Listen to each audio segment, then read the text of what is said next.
Fala galera, vamos falar um pouco de alguns antúrios diferentes desses compridões assim. Eu gosto muito, que ficam com orelhas grandes e tal. Tem vários conhecidos desses, né, da gente. Tem o Brownie, que é um antúrio também que fica parecido, fica com um narigão aqui.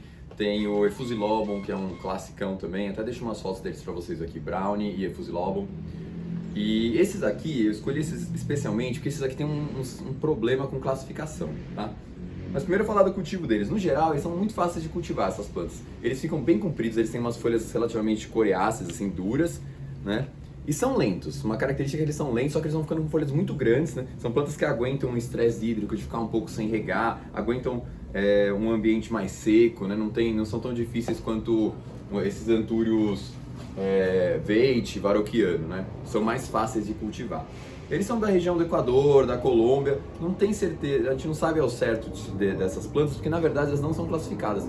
Elas surgiram no mercado de colecionadores, no mercado de plantas, com alguns nomes populares. Esse aqui veio com Insigne El Osso, que na verdade ele não é o Anthurium insignis, e também, né, não existe Insigne El Osso, não existe essa classificação, né? O mais próximo que a gente chega é de um Anthurium Ivan Portilai. Só que esse antúrio, eu pesquisei bastante sobre essa classificação oficial e não existe essa classificação, né? O nome popular acaba pegando, então ficou esses nomes populares mesmo.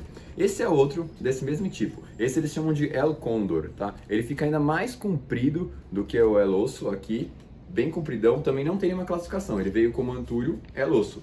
Esse outro aqui ainda é um pouco mais complicado. Esse eles chamam de Nigrolaminum Gigi, tá? Ele fica com a folha realmente mais escura, dependendo do ambiente que você coloca ele. E uma das características dele é o pecíolo também um pouco avermelhado, tá?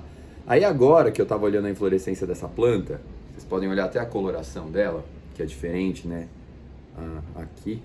O que a gente percebeu? Se você for ver os registros fotográficos do Anthurium nigrolaminum, ele não é essa planta também, né? Então ele vem como Nigrolaminum, eles colocam um nome cultivar, como se fosse um cultivar, como Nigrolaminum Gigi, né? Isso é um pouco complicado, galera, porque ao longo do tempo isso vai confundindo muito, você não sabe qual planta você tem, né? A gente perde uma rastreabilidade. Se você não sabe que planta é essa, você também não sabe qual é o ambiente correto dela, de onde ela foi, de onde ela era originalmente, para você tentar replicar o ambiente dela. O que acontece é que tem algumas empresas lá de fora que estão cultivando essas plantas, né? E eles não têm a classificação, eles pegam um nome parecido e colocam como afinidade. E às vezes não tem nada a ver com afinidade. Isso acontece muito com o Anthurium bessi, que é um que a gente tem, o Anthurium bessi mesmo, e aí aparece um Anthurium bessi afinidade. Não é bessi, né? Não tem nada a ver com bessi. Geneticamente a gente imagina que não tem nada a ver também, teria que fazer um teste para descobrir, tá? Isso acontece com outras coisas. Também apareceu o Anthurium Varroquiano esmeraldas, ou Varroquiano... E sendo que, na verdade, não tem nada de Varroquiano aquilo, né? Ele parece, porque ele é comprido, porque ele tem alguma característica semelhante, eles colocam como afinidade. E isso, colocar uma afinidade dessa maneira, é uma coisa um pouco complicada. A gente está percebendo que está complicando um pouco pra gente conseguir classificar as plantas, tá?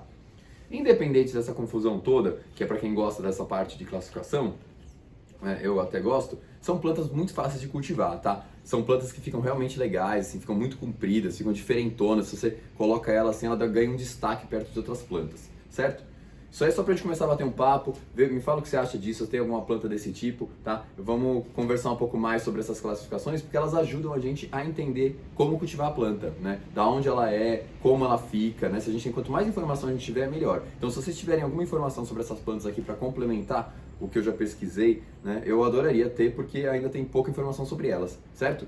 Então, se você gostou do conteúdo, marca aqui, dá uma curtida, conversa com a gente, manda mensagem, certo? Que a gente vai respondendo para vocês. Valeu!